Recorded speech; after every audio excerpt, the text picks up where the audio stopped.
Welcome to the AUA News Inside Tract podcast.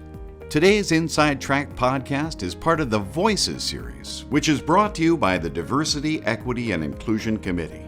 Here we'll be joined in conversation with committee members, AUA members, and urologists from around the world to discuss how to build a strong, vibrant, and diverse urological community. Thank you for listening to Voices. I am Dr. Quoc-Dien Trinh. I'm an associate professor of surgery at Harvard Medical School. I'm the chief of urology at Brigham and Women's Faulkner Hospital and the co-director of the prostate cancer program at Dana-Farber and Brigham and Women's Hospital. I'm happy to join you today as a host to discuss the Future in Urology program that debuted at the American Urological Association's annual meeting in April. I'll be joined today by Jameshisa Alexander, medical school student at the Morehouse School of Medicine and my mentee at the inaugural Future event. Jameshisa, thank you for joining us. Thank you for having me. I'm very excited to have this discussion today. Let's dive right into it. So tell me a little bit, what made you sign up for the Future in Urology program? Okay, well, I was already interested in attending AUA as someone who is interested in urology. I felt like it was going to be a good way for me to meet people in the field, learn about the current research, and just kind of see a different aspect of it. And on Twitter, actually, I saw the information for the Futures program, and I thought it would be a great first way to start my first day. As someone who wasn't presenting and I'm a first year, it's kind of nerve-wracking to go to such a large conference. So I felt like the Future program would be a great way to start my first day with intention. And it was going to give me a mentor, which I was very excited for. And I got a great one at it. So it worked out really well. Tell us, what was it like walking around the AUA together? It was a really good experience. I enjoyed seeing your interaction with your team and your colleagues. I could tell just hanging around with you guys that the field of urology is really close knit and you guys generally enjoy having and spending time together. I also enjoyed seeing the different hats you wore. We attended different meetings. I saw the research you were involved in. You told me your story. So it's very good to see to first learn about who you are, but then also see you in real lifetime and real action. So it's very interesting. What made you sign up? Mm-hmm. No, I was going to say, I thought it was very funny because, as I thought that there was going to be some sort of planned day, but it sounds like, mostly you were going to hang out with me. And I think you got to see literally a little bit of everything, right? Some research, some high-end discussions, some low-end discussions. Yes. I'm happy you came and joined me on a good day rather than a day where there was not much going on. So that was cool. Yes, I really enjoyed seeing that because instead of it being structured, we had no constraints. So I literally just saw a day in the life of Dr. Trinh. So it was kind of fun. Yeah, it was good. Yeah, and it's like anything, right? I didn't know you until that when we met on that day. Mm-hmm. The first few meetings, I have this medical student, but at some point you were part of the team, you were just sitting into these very complicated discussions, talking about all sorts of things. So that was good. And it was also good because everyone also was very welcoming. They're oh, you're a fresh year. And they gave encouraging words. The residents were giving me advice. So that made me feel really good, Not only you were welcoming, but everyone around you were oh, yes, urology is great and telling me different experiences. So that was really enjoyable. Can you tell us what was your biggest takeaway from the Future event? My biggest takeaway definitely will be about the importance of mentorship. We spoke about your journey, and I spoke to a lot of other people about their journey in urology. And I definitely learned how big a role that played in what they chose to, pursue and in their career. And I felt like that was my biggest takeaway from the whole day, that I need to continue, to meet people in the field, continue to learn, and to continue to, interact and, gain all the advice I can, and it'll help me along the way to, become a great urologist. Yeah, I think I would say I have the same take-home message as you because there's a lot of things we take for granted, right? I was interested in urology. I had these people who almost volunteered to be my mentors and dragged me along the way. But I think that having you around, talking to you, talking to other mentees, the challenges sometimes of not having a home program, what that means. And I was very glad that you were able to join. The last thing we did, if you remember from that day, is the DEI committee of my section, the New England section. And the fact that you were there sitting into that meeting and also mentioning the importance of mentorship, I think that is also setting the tone of our priorities as a section about what we want to do with our DEI committee task force and such, right? Yes, that meeting was definitely memorable because you guys even asked, like, what did I think? And, you took time to listen to what I thought as a med school student and my perspective and took that into consideration. So that was really good. And I saw that you guys really cared about like improving the DEI efforts. Can you tell us what surprised you the most about the future program? So I was surprised about the future program that we didn't necessarily have any constraint and we had a great freedom in the day. And I kind of love that because I was able to see you in real time and see what you actually did without any worry of having to be somewhere or, having to do something. And it really, truly let me gain a mentor by seeing what you do in real life. Yeah, I think it was I hope in some ways it was valuable for you to see that. And as I told you on that day, sometimes you have this, let's say, very filtered view on what it means to be an academic urologist, and you think it's like that and such.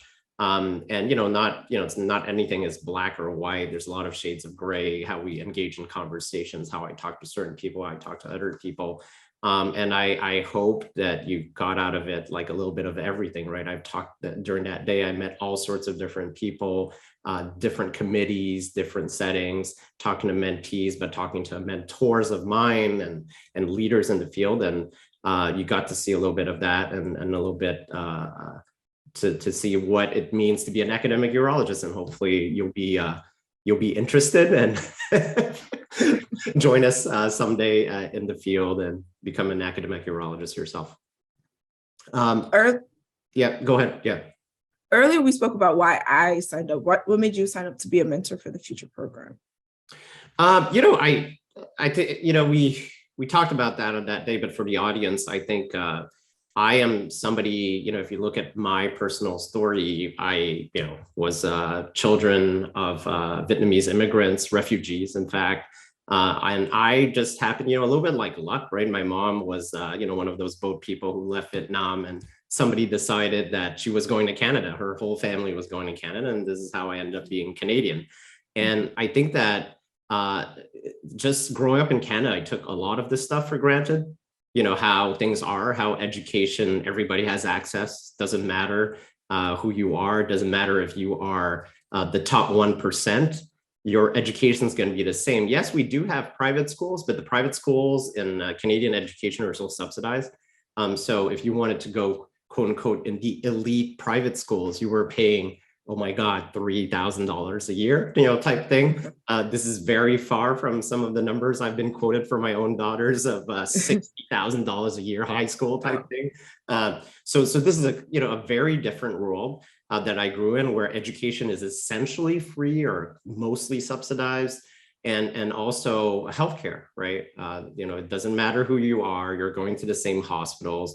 You could make the argument that the chair of urology or the highest volume surgeons, they're taking care of the more complex cases. It doesn't matter what insurance, there's no such thing, right? Everybody's on our equivalent of Medicare. So I took a lot of these things for granted. And then when I moved to the US, I was like, whoa, what is going on here in this country where, there's all these insurance concerns and people going to this, well, if we only treated Medicaid patients, this hospital would not be sustainable and such. And you're like, wow, this is completely different. So I think that as I developed my research interests, I think that was the biggest thing I was interested in. I wouldn't say that it was specifically, just racial inequity. It was just inequity in all forms and all considerations, where it is access to prostate cancer care, which is the research I do the most, but also, fairness in terms of giving a chance for every med student, every student, college student. I've mentored students as part of this Dana-Farber Cure program, where I would have high school students from different environments. So this is like a natural extension. I felt like, wow, of course I'm going to hang out with somebody and show them a little bit the ropes of academic urology. So yeah, that's how I got That's my long-winded explanation. I think it took 2 minutes. I'm very sorry. Okay, it worked out great. So yeah, I mean, we've talked a bit about it, but I guess the next question is like, what do you think programs like this are so important to the field? I think programs like these are essential to the field of urology. As someone without a home program, I won't have exposure until later on. And as a first year, I was able to see a lot of aspects, but I don't think it's only important for someone like me who's without a home program. I think it's important for everyone who's interested in urology because you get to meet physicians in the field, you're seeing the research you're doing, you're seeing their interactions with the pharmaceutical companies, you see a different side other than the clinical side that we get to see in medical school. And you see a part of urology where it's important to you guys. You guys came, you guys were presenting your research, you were meeting with your colleagues, you guys were taking part of important meetings. And I think it's a very important aspect to see and, learn to see in the future field that you're interested in. Yeah, I think it's very important. We, and this is a plug for our AUA news piece that we wrote together that you're getting in, but you talked about a lot the importance of having physicians, providers that reflect the diversity of the population that we serve. And to bridge that gap of where we are now, and this is true for many things, in terms of, sex, in terms of race, soul composition, everything. I think that we need to extend our hand and do everything we can to make our specialty as diverse as possible, because that's how we're going to treat our patients better, right? Otherwise, we'll still always have the same inequity issues that we've always had, no matter how much things you do in terms of improving insurance access and making hospitals more accountable to the population they're served. They can do all that, but until we have a diverse representations in our field, we're still going to have the same problems, or a lot of them. Right? Exactly. And if you don't necessarily see yourself in a field or you don't know about a field, you can't really put yourself in the field. But a program like Future, I was able to be an implant, see what's going on, see what's interesting and learn. And if I didn't have the opportunity, I might not have known, where urology is headed. But I think to diversify the field is very necessary to learn, to see what's going on. And you can't see if we don't have those resources there. Hey, quick question. What are you looking forward to most working with each other? Or I guess questions like, how can I help you? How can we help you as a specialty or the AUA? You've accomplished so much and done so many great things. As everyone mentioned when we were walking around together that day, I definitely am interested to learn more about what you did and how you accomplished these many things, and also about the work you're doing in health equity and health services research. Health equity has always been a passion for me. It's been the mission of the medical school I go to. I think it's a very important part of me being a physician. So I'm definitely interested to learn in the work you're doing in the health equity space and the DEI space, and learn where I can input and help out. Yeah, I mean, if there's anything I can do for you, I think it's a little bit what we said earlier, right? The importance of mentorship, and a lot of things that in my training for XYZ reason, I took a lot for granted. And it's like people were just presented to me by my mentors, and my mentors, I didn't even have to chase them down. They were at my institution. They just said, hey, you have quote unquote some potential. Why don't I drag you around to my meetings and do this? So I feel like it's an opportunity for me to give back. And, obviously I do that with my team, my research team, but, whatever I can do for you, that I think is part of my role. And I'm, like I said, as I've said before, and a plug to you, you're brilliant, you're smart. I will do anything I can to get you wherever you want to be. Thank you so much. I really appreciate that, Dr. Trinh.